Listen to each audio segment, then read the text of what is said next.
আমন্ত্রণ দেশ বাংলায়, সঙ্গে আছি আমি আফরিন সুমনা। শুরুতে জানিয়ে দিচ্ছি সংবাদ শিরোনাম। কুমিল্লার ১৪ গ্রাম উপজেলা স্বাস্থ্য কমপ্লেক্সের প্রধান সহকারীর বিরুদ্ধে নানা অভিযোগ, তদন্ত করে ব্যবস্থা নেওয়ার আশ্বাস সিভিল সার্জনের। এবং সিরাজগঞ্জে শুরু হচ্ছে সনাতন ধর্মাবলম্বীদের প্রধান ধর্মীয় উৎসব শারদীয় দুর্গাপূজা। মৃৎশিল্পীরা এবার তৈরি করছেন ৮০০রও বেশি প্রতিমা।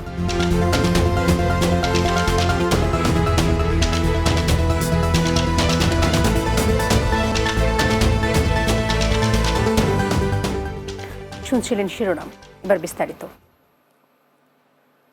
টাকা নিয়ে কাজ না করা ও কর্মচারীদের সাথে দুর্ব্যবহার করার অভিযোগ উঠেছে কুমিল্লার ১৪ গ্রাম উপজেলা স্বাস্থ্য কমপ্লেক্সের প্রধান সহকারী মোজাম্মেল হকের বিরুদ্ধে। এসব কারণে লিখিত অভিযোগ করেছেন অন্যান্য কর্মচারী ও কর্মকর্তারা। তাদের দাবি, একই প্রতিষ্ঠানে ১২ বছর ধরে থাকা এই কর্মকর্তার বিরুদ্ধে তদন্ত করে ব্যবস্থা গ্রহণ করা হবে বলে জানান সিভিল সার্জন। কুমিল্লা প্রতিনিধি মোহাম্মদ আরিফুর রহমান মজুমদারের প্রতিবেদন, জানাচ্ছেন Arnab Nasir.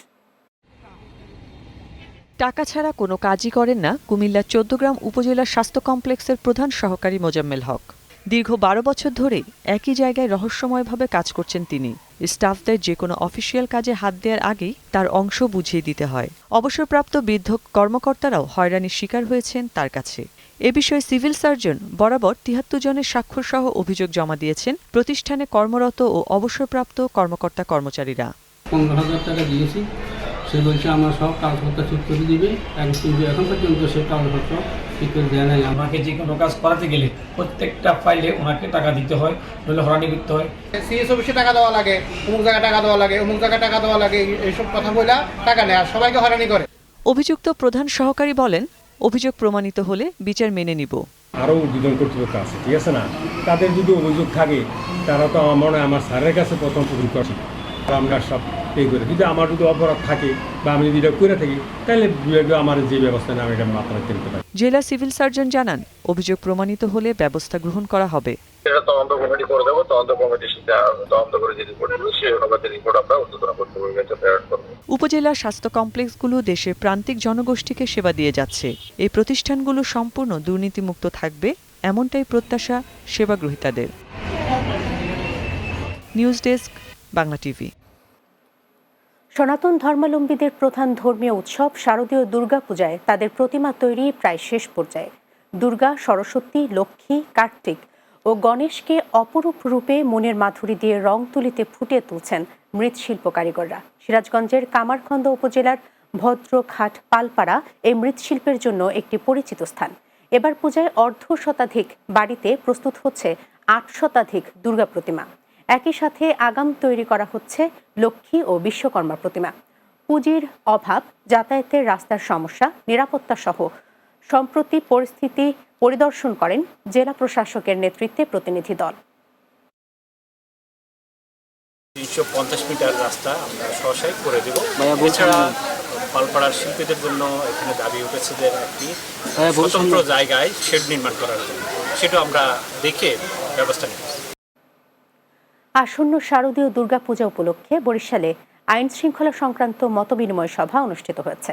Police commissioner conference রুমে সভার আয়োজন করা হয়। অনুষ্ঠানে সভাপতিত্ব করেন পুলিশ কমিশনার শফিকুল ইসলাম। এ সময় উপস্থিত ছিলেন মহানগর পূজা উদযাপন পরিষদের সভাপতি ভানুলাল দে, সাধারণ সম্পাদক গোপাল সাহা, জেলা পূজা উদযাপন কমিটির সভাপতি মানিক মুখার্জি, হিন্দু বৌদ্ধ খ্রিস্টান ঐক্য ফ্রন্ট মহানগর সভাপতি এলবার্ট রিপন ভল্লভ সহ অন্যরা। শারদীয় দুর্গাপূজা উপলক্ষে হবিগঞ্জের মাধবপুরের ১১৫টি পূজা মণ্ডপে অনুদান বিতরণ করেছে জেলা বিএনপি।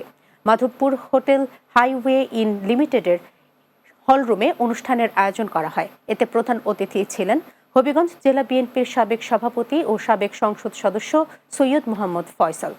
বক্তব্য রাখেন উপজেলা বিএনপির সভাপতি শামসুল ইসলাম কামাল, সাবেক উপজেলা চেয়ারম্যান সৈয়দ মোহাম্মদ শাহজাহান সহ অন্যরা। গাজীপুরের কাশিমপুর থানার উদ্যোগে সনাতন ধর্মাবলম্বী সহ বিভিন্ন দলের নেতৃবৃন্দের মতবিনিময় সভা অনুষ্ঠিত হয়েছে। অনুষ্ঠানে সভাপতিত্ব করেন কাশিমপুর থানার অফিসার ইনচার্জ মনিরুজ্জামান। সভায় প্রধান অতিথি ছিলেন গাজীপুর মেট্রোপলিটন পুলিশের উপ পুলিশ কমিশনার রবিউল হাসান। দুর্গাপূজায় পুলিশের পক্ষ থেকে 3 স্তরের নিরাপত্তা ব্যবস্থা সহ সাদা পোশাকে পুলিশ বাহিনীর এবং ভলেন্টিয়ার সদস্যরা দায়িত্ব পালন করবেন বলে জানান জেএমপি উপ পুলিশ কমিশনার।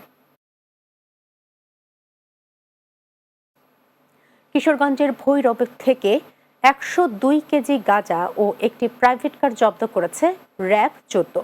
ভৈরবে পৌর শহরের নাটালের মোড় এলাকা থেকে এসব জব্দ করা হয়। র্যাব জানায়, পৌর শহরের নাটাল মোড় এলাকার ঢাকা সিলেট মহাসড়কে র্যাবের মাদক বিরোধী অভিযানকালে একটি প্রাইভেট কারকে থামার সংকেত দেওয়া হলে পালিয়ে যাওয়ার চেষ্টা করে। পরে প্রাইভেট কারটিতে তল্লাশি চালিয়ে 3টি কালো রঙের ট্রাভেল ব্যাগ ও 2টি পাটের বস্তার ভিতরে রক্ষিত 102 কেজি গাঁজা পাওয়া যায়। গাঁজা ও একটি প্রাইভেট কার জব্দ করা হয়। দেশ বাংলায় নিচ্ছে বিরতি। ফিরে আসার পর অন্যান্য সংবাদের সাথে আরও যা থাকছে। নেত্রকোনায় চলছে পরিচ্ছন্নতা অভিযান। রাজনৈতিক দলের নেতা সহ সামাজিক সাংস্কৃতিক সংগঠনের কর্মীরা পরিষ্কার করলেন ধলাই নদীর কচুরিপানা।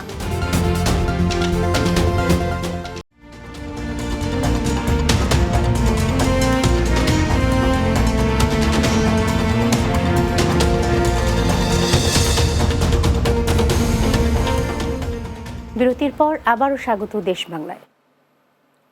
নেত্রকোনার ধলাই নদীর কচুরিপানা স্বেচ্ছাশ্রমে পরিষ্কার কাজ চলছে।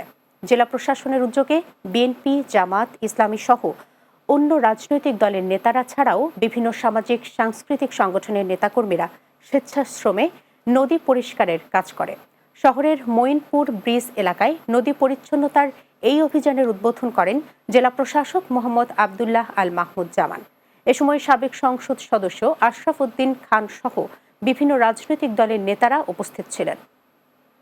যতদিন কচুরিপানা আছে আমরা এই কিছুদিন গ্যাপ দিয়ে আমরা কাজটা করে যাব। সকলেই মিলে ঐক্যবদ্ধভাবে আমরা এই নদীটা পরিষ্কার করে নদীটা আব্যতা ফিরিয়ে দেওয়ার জন্য যা যা করার আমরা তাই করব। কচুরিপানা মুক্ত করার ফলে সামনে আবার এই নদী তার যৌবন ফিরে পাবে এবং আবার সেই মাছের ভ্যারাইটিগুলো এখানে আবার উৎপত্তি হওয়া শুরু করবে। বরগুনার তালতলীতে আইন শৃঙ্খলা রক্ষা ও মাদক নিয়ন্ত্রণে যৌথ বাহিনী বিশেষ চেকপোস্ট অভিযান পরিচালনা করেছে। রোববার উপজেলা পরিষদ মোড়ে এই অভিযান চলে। অভিযানে নেতৃত্ব দেন নৌবাহিনীর lieutenant KM Hasan Tarek. Checkpost চলাকালে easy bike, mini truck, microbus, CNG, Mahindra ও মোটরসাইকেল সহ প্রায় শতাধিক যানবাহনের কাগজপত্র ও যাত্রীদের পরিচয়পত্র যাচাই করা হয়।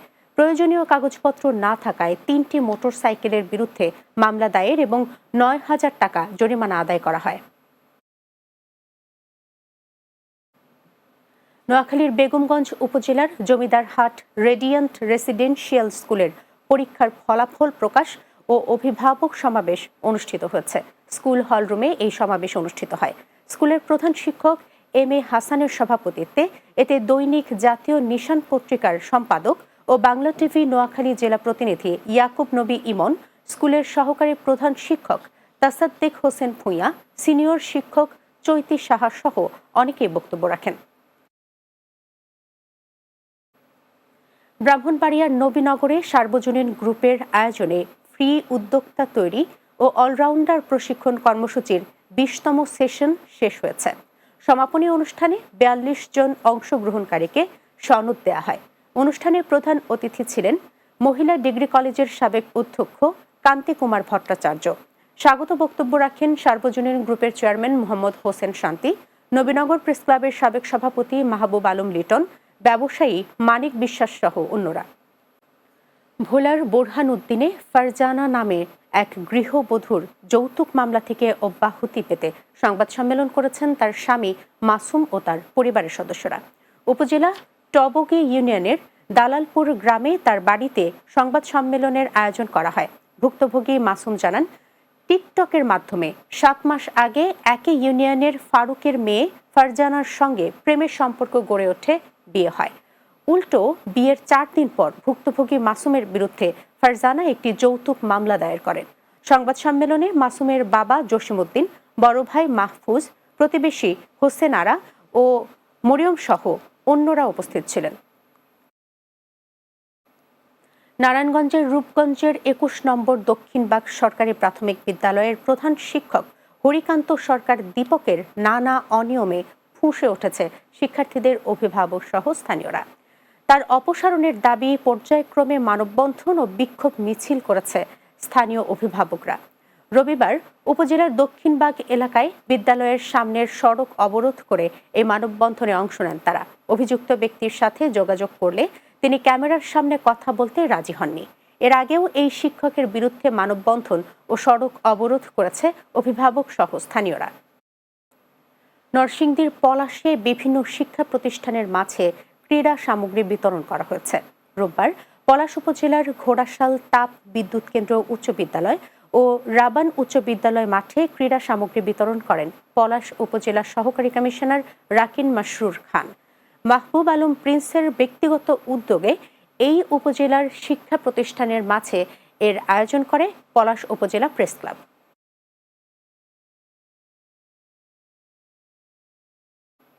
মাদকমুক্ত সমাজ গঠন এবং স্মার্টফোনের অপব্যবহার কমাতে কুষ্টিয়ার কুমারখালীতে 4 দলীয় শহীদ জিয়া স্মৃতি ফুটবল টুর্নামেন্ট শুরু হয়েছে। শিলাইদহ ইউনিয়ন পরিষদ মাঠে স্থানীয় যুব সমাজের আয়োজনে টুর্নামেন্টের উদ্বোধন করেন কেন্দ্রীয় কৃষক দলের সদস্য হাফিজ মোহাম্মদ মঈনুদ্দিন।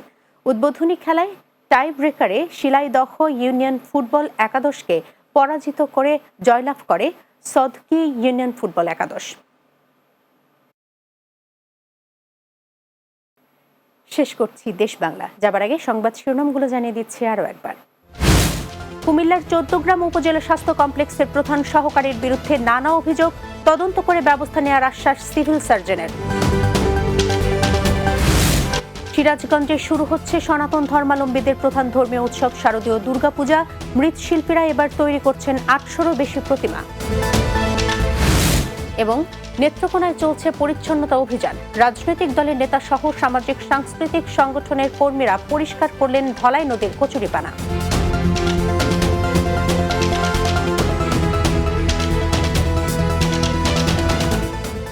এই ছিল দেশ বাংলায়। আমাদের পরবর্তী সংবাদ বিকেল 4:30 দিনের বাংলা দেখার আমন্ত্রণ রইল। এতক্ষণ সঙ্গে থাকার জন্য ধন্যবাদ সবাইকে।